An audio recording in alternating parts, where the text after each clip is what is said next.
Air show में, international air show में हादसा हुआ है। हमें दुख है इस बात का कि इंटरनेशनल एयर शो में हुआ। ये जो प्रोफेशन है फाइटर फ्लाइंग का, ये दुनिया का सबसे डेंजरस प्रोफेशन माना जाता है। किसी को करना होता है। हमारे बहादुर लड़के और लड़कियां, मेन एंड वुमेन, इसको कर रहे हैं।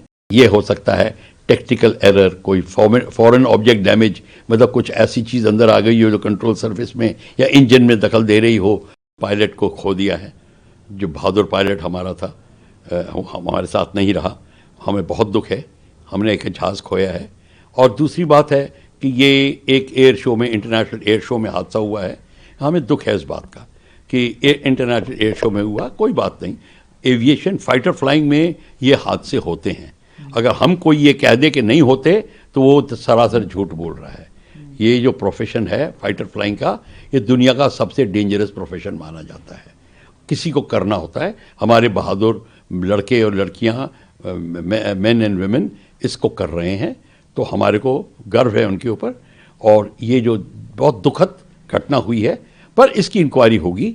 इसकी इंक्वायरी का जब नतीजा निकलेगा तो उस पर अमल किया जाएगा और सारे कदम उठाए जाएंगे। सर, ये इंडिजीनियस जो है वो विमान था और निश्चित रूप से बहुत ही उम्मीदें हैं इस विमान से। तो क्या टेक्निकलिटीज़ में कोई? देखिए, ऐसा है, हर एक एक्सीडेंट के पीछे कोई ना कोई रीज़न होता है। देखो, ये हो सकता है टेक्निकल एरर, कोई फॉरेन ऑब्जेक्ट डैमेज, मतलब कुछ ऐसी चीज़ अंदर आ गई हो जो कंट्रोल सरफेस में या इंजन में दखल दे रही हो, या कुछ पायलट एरर हो, या ग्राउंड टेक्नीशियन एरर हो। कई चीज़ें हो सकती हैं। फ्यूल में प्रॉब्लम आ सकती है, एक फ्लेम आउट हो सकता है, इंजन फ्लेम आउट हो गया हो, कई चीज़ें हो सकती हैं। अब जैसे कि ये एयरक्राफ्ट था, ये इसने मनूवर किया और रोल आउट कर रहा था, और वो जब ज़मीन की तरफ आ रहा था उस समय अगर इंजन फ्लेम आउट हो गया हो, अब वो इजेक्ट करने की कोशिश कर रहा था, शायद उसने अपना इजेक्शन रोक दिया या स्लो कर दिया ताकि वो लोगों को अवॉइड कर सके। क्या हुआ ये इंक्वायरी से पता चलेगा।